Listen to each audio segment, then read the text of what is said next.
भारत देश के गद्दार ब्राह्मण है। विदेशी आक्रमणकारी मुगलों को आमंत्रित करने वाले देशद्रोही है। विदेशी अंग्रेजों को भारत देश में आमंत्रित रघुनाथ दादा पेशवा ने किया था। वैदिक धर्म की उत्पत्ति का पता चल गया। ब्राह्मण धर्म का निर्माण मुगलों के भारत में आने के बाद हुआ है। मुगलों को भारत में आमंत्रित कर बौद्ध राजाओं से गद्दारी करने वाले ब्राह्मण थे। पहले ब्राह्मणों ने मुगलों को आमंत्रित किया, उनके साथ मिलकर देशद्रोह किया, विभीषण बनकर बुद्धिस्ट साम्राज्य के रहस्य मुगलों को बताए। मुगलों के साथ अपनी बहन बेटियों की शादियां करवाई सारे मुगल राजा और मुगल सल्तनत के पदाधिकारियों की एक न एक बीवी ब्राह्मणी थी। मुगल और ब्राह्मण दोनों में मधुर और रोटी बेटी के संबंध थे।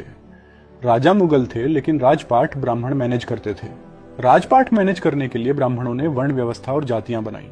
वेद, शास्त्र और 18 स्मृति ग्रंथ लिखे। ये सारे ग्रंथ किताबें लिखने की प्रक्रिया देवनागरी लिपि का घ बनने के बाद शुरू हुई। सारी ब्राह्मणी किताबें मुगलों के मार्गदर्शन में देश की जनता का शोषण करने के लिए लिखी गई थी। इसीलिए ब्राह्मणों को भारत की किसी भी प्राचीन भाषा का ज्ञान नहीं था। कोई भी सम्राट अशोक के समय का शिलालेख ये नहीं पढ़ पाए। ब्राह्मणों ने मुगलों के साथ मिलकर बुद्धिस्ट साधुओं का नरसंहार किया, उनके मंदिर विहार तोड़े, उन पे कब्जा किया, बौद्ध विहारों को वेश्यालय बना दिया। मुगलों के लिए राजपाट मैनेज करते करते ब्राह्मणों ने बौद्ध जनता को गुलाम शूद्र ओबीसी बना दिया, जिन्होंने गुलामी के खिलाफ विद्रोह किया। उनको अछूत एससी बनाया। बौद्ध योद्धाओं को जंगलों में खदेड़ दिया। फिर मुगलों की चापलूसी करने के लिए अल्लाह उपनिषद लिखा। अकबर को ब्राह्मण घोषित किया। इस्लाम में से निराकार ईश्वर की संकल्पना उठाई और अनेक ग्रंथों की रचना की।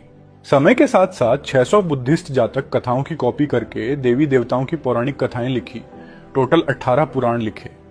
इन जातक कथाओं में से दशरथ जातक कथा की कॉपी पेस्ट कर वाल्मीकि रामायण लिखी। ततोस जातक कथाओं की कॉपी करके महाभारत लिखी। देवी देवताओं का पाखंड रच दिया। जिन बौद्ध विहारों पे कब्जा कर वैश्यालय बनाया था, उन्हें मंदिर में तब्दील कर दिया। उन मंदिरों के अंदर स्थित बुद्ध मूर्ति का मेकअप कर देवी देवता बनाने की प्रक्रिया शुरू हुई। मुगलों के निर्देश पर राजपाट चलाने वाले ब्राह्मणों ने एससी, एसटी, ओबीसी, एनटी से शिक्षा का अधिकार छीन लिया था। सिर्फ उनके काम के अनुसार शिक्षाएं देते थे। इसलिए ये सांस्कृतिक परिवर्तन करने में ब्राह्मण सफल हुए। मुगलों के समय से एससी, एसटी, ओबीसी, एनटी, क्षत्रिय, वैश्य से शिक्षा का अधिकार छीन लिया गया था।